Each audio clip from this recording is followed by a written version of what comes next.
I really wish to thank Senator Sherwin Gatchalian for hearing this bill, which I principally authored, and which is actually the byproduct of much consultation and the outcome of our hosting of the APEC.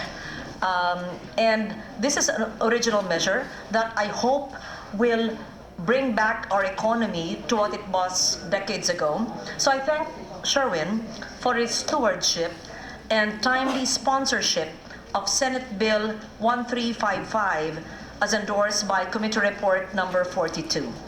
Honestly, I did not expect that this measure will immediately merit his kind consideration and would sponsor it at such a short time. So I'm really grateful to the sponsor and the chairman of the Committee on Economic Affairs. Having said that, I would just like to say my piece on the importance of this measure. The Philippines has had the enviable status of being the second most progressive nation in Asia during the 1950s and early 1960s. Our country, as you know, was a model of development, second only to Japan. We were envied as an industrial powerhouse and served as a manufacturing hub for many products, from consumer goods to medical products, cement, textile, and fertilizers, as well as steel for shipbuilding. We assembled automobiles, television, and home appliances. Technology and capital from multinational enterprises during this period could have helped develop our inherent capacity for indigenous innovation. But that did not happen. Today, the Philippines ranks 74th out of 128 countries on a range of global innovation indexes that include institutional environment, human capital and research, infrastructure, business sophistication, knowledge and technology outputs, and creative outputs. The Information Technology and Innovation Foundation classified the Philippines as, and I quote, an innovation follower, meaning we do not contribute significantly to the global innovation system. It also means we underinvest in scientific research and are not willing to embrace needed reforms that could bolster our innovation potential. Being a mere follower is simply unacceptable. The Filipino talent has contributed a number of game-changing solutions to the world, including the first graphics accelerator chip for personal computers invented by Dato Banatao, which allowed data processing to happen at the speed of light.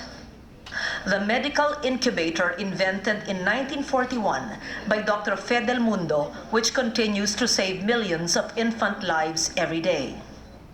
The video phone invented in 1955 by Gregorio Sara, which paved the way for the camera in our mobile phones today. The development of 9 rice breeds in 1966 by Dr. Rodolfo Aquino helped prevent famine in much of Asia and helped make Thailand and Vietnam the world's leading rice producers, a spot once solely occupied by the Philippines. The moon buggy, invented in 1968 by Eduardo San Juan, then a project leader for NASA in the buggy development, and so much more.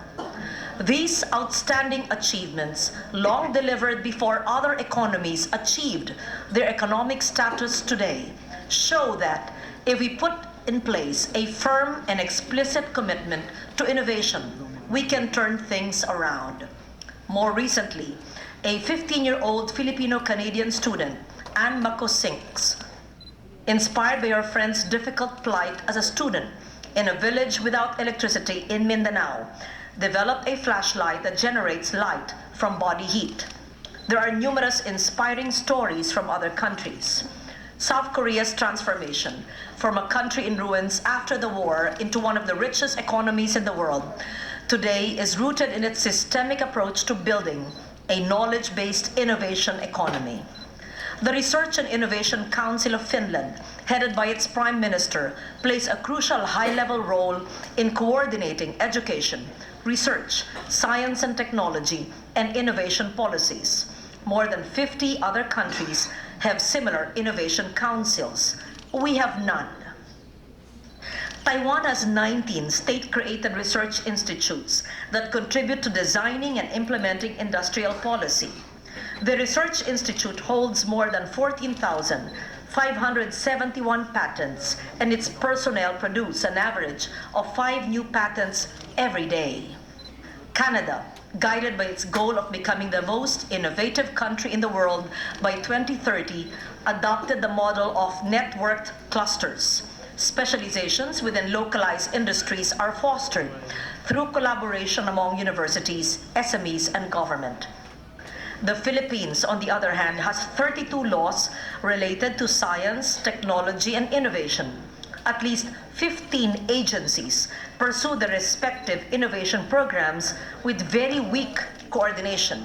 In fact, that's what I always say in every hearing every year, that there is lack of coordination and convergence between and among government agencies. The recently adopted Ambisyon Natin 2040 has identified innovation as one of 3 major components of fostering economic growth, along with infrastructure and competition. Innovation efforts, however, can no longer be directed at broad national development outcomes. We need a well-defined, explicit vision for the country that places innovation in the context of where we want to be in the mid to long term. Our innovation agenda needs to transcend the term of political administrations. These measures will help fulfill all that, together with improving innovation governance. It will help create an ecosystem that facilitates and supports innovation and entrepreneurial growth in cooperation with all stakeholders, including academia and business.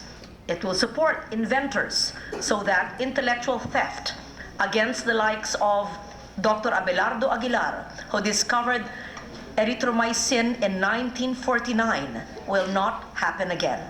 Mr. President, my distinguished colleagues, the proposed Philippine Innovation Act is about making strategic, reasoned priorities. I enjoin you to support Senator Sherwin Gatchalian and this representation and kindly support this measure. Thank you. Thank you. Senator